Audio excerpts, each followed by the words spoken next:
All right, everybody.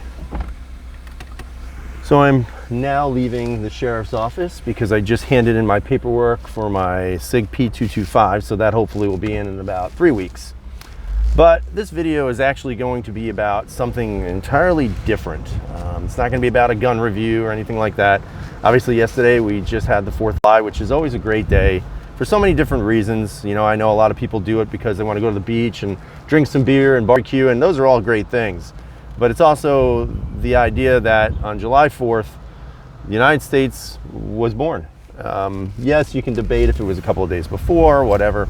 But at the same time, people were going to take a fateful leap and see if they could somehow get away from the harshness of British law and British taxation. And they won, shockingly enough. But then this morning I started thinking, because I've been reading these articles in the news, and the news sucks. It's a waste of time. I don't know why I do it. I guess just to torture myself. But I was watching the news and reading some news articles about how, I guess, the patriotism in the United States is at an all-time low. You know, you've got young Americans who don't see the United States as being great.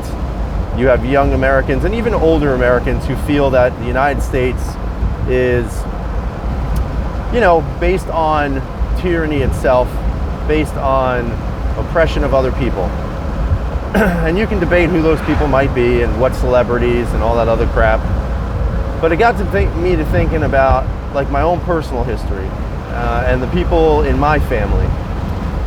And the best example I could ever use is probably the most patriotic man I've ever met in my whole life, which is my grandfather. So my grandfather, who's, you know, been passed away several years ago, Korean War veteran, wounded in combat, you know, was a very simple man, not very well educated, didn't come from money, but nonetheless, he made his life into something better. He allowed himself to believe in this idea, this concept that the United States is the greatest nation on the planet.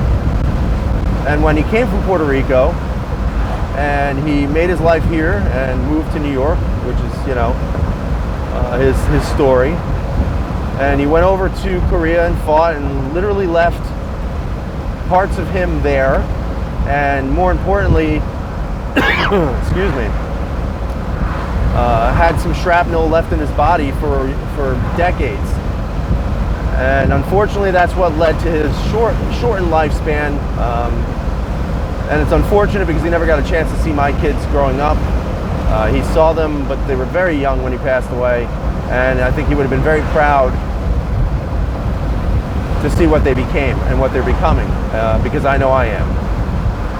And I remember having conversations with him growing up as a kid and into adulthood, and he used to talk to me about the United States and what it meant for him to be a part of this country and how great this nation was.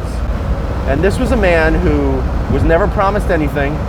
This was a man who never asked for any handouts. This was a man who fought for his country, who never got a proper education. I mean, maybe finished high school, but I don't even think he did, to be honest with you. You know, even after he fought for his country, he never asked the country to give him anything. He worked very hard in a warehouse, and he was able to have a pretty good life. And it wasn't because of him feeling bad for himself, him finding that the country oppressed him as a Hispanic male. No, what he did was, he got up every morning, he worked very hard, he saved money that he earned, and he and my grandmother were able, in doing that, to raise a family, to give their grandkids things, myself, their great-grandchildren things, and also have a home, a nice car, you name it. They were able to travel the world together, and they had so many good years together. And I remember one time speaking with him, and he actually was always hopeful that Puerto Rico would become the 51st state. And, you know, it's not, politics aside, whatever you believe in that was his dream. He wanted Puerto Rico to be recognized as the 51st state because that's how proud he was to be a part of this country, and he wanted that pride to resonate on that island. And so he even designed a flag with 51 stars in it. And, you know, for that, I am so thankful for having a relationship with my grandfather. I am so thankful for him instilling in me, with my parents included in that, this love for our country. Because they weren't given anything, they just worked very hard. And that work paid off. And it was allowing them to have not only a good life for themselves, but to improve the lives of the generations of people that were a part of their families after they were gone. And I have to say, it paid off. And the only thing we can do as Americans is, if you want to talk about the past and you want to talk about all the horrible things that the U.S. has done, and yes, it's true, but you can't say to us now that that is a reason for you to hate this country.